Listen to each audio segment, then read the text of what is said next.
వాళ్ళు చూపిస్తాను. దానికి కావాల్సిన ఇంగ్రీడియంట్స్ మైదా 1 కప్ తీసుకున్నాను, పెద్ద కప్ తోటి. సగం కప్పు గోధుమ పిండి తీసుకున్నాను, బెల్లం 1 కిలో. తయారు చేసే విధానం అండి. గోధుమ పిండి మైదా కలిపి నానబెట్టుకోవాలి చపాతీ పిండిలాగా. మిక్స్ చేసుకొని కొన్ని నీళ్ళు పోసుకుంటా నానబెట్టుకోవాలి. ఇలా పిండి తీసుకోవాలి. ఇలా చిన్న చిన్న లడ్డూలు లాగా చేసుకోవాలి. అన్నీ పిండి ముద్దలు చిన్న చిన్న ఉండలు చేసుకొని ఇలా గవ్వలు చేసుకోవాలండి అన్నీ.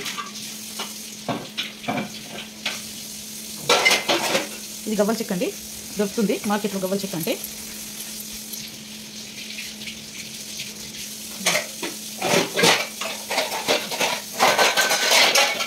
ఓకేనండి, 1 కిలో బెల్లం తీసుకున్నాను. ఇది పాకం పట్టుకోవాలి. 1 గ్లాస్ వాటర్ పోసుకుంటున్నాను.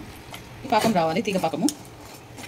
బెల్లంతో గవ్వలు చేస్తున్నాను అనమాట. చక్కెరతో కూడా చేసుకోవచ్చు, బెల్లంతో కూడా చేసుకోవచ్చు. సగం స్పూన్ ఇలాచి కూడా వేయాలండి. సగం స్పూన్ వేస్తున్నాను. ఓకేనండి, ఇలా పాకం వచ్చిందో లేదో చూసుకోవాలి. తీగ పాకం రాలేదు. పక్కన ఆయిల్ పెట్టుకున్నానండి, వేడవుతుంది. ఓకేనండి, పాకం అయిందో లేదో ఒకసారి చూసుకుంటున్నాను.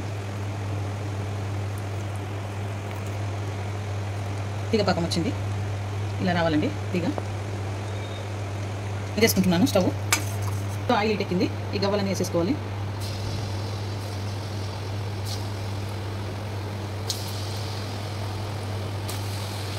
మీడియంలో పెట్టుకోవాలండి మంట. మీడియంలో పెట్టుకొని దూరగా వేయించుకోవాలన్నమాట ఇవి. ఓకేనండి, ఇలా వేయించుకోవాలండి. చిన్న మంట మీద వేయించుకుంటే ఇట్లా సపోర్ట్ వస్తుంది.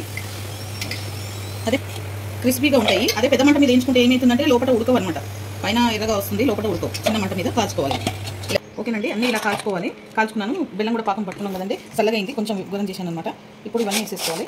వేసేసుకొని కలుపుకోవాలి కింది మీదకి. చల్లారినాక బెల్లం అంతా వీటికి పట్టుకుంటుంది అనమాట.